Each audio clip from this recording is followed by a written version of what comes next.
So one of the popular questions that I do receive is, does Bitcoin work in Zambia? Well, it's a simple question, but again, it's a hard question because first of all, I have to know what we mean by, does Bitcoin work in Zambia?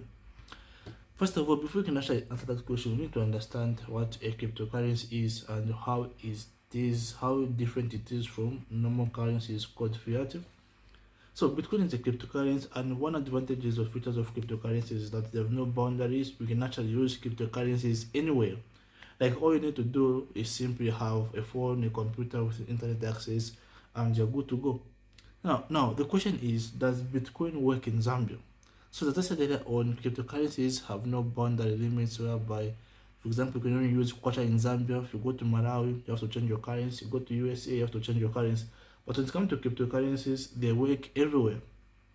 Okay, so in short, they work in Zambia. Okay, but I'm sure you might be having a question like, can I withdraw crypto in Zambia? Like, yeah, is that possible? Can I pay with crypto in Zambia? Okay, well, now that's another topic.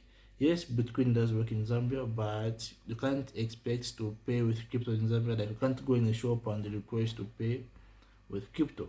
Okay, and you can't expect to withdraw crypto using a Zambian bank. Like, it's not going to work.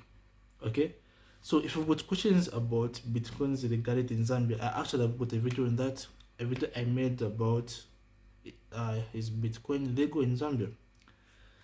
So yes, Bitcoin does work in Zambia, and if you need help withdrawing the BTC, not only Bitcoin but any other crypto, there's actually a platform called getfx.com. It's simply an exchange where we can exchange Bitcoin with mobile money. Like, we can actually withdraw Bitcoin to mobile money in Zambia using my platform. You can also buy crypto using mobile money with my platform in Zambia. So check it out. The link is in the description. Bye for now. This is Keith.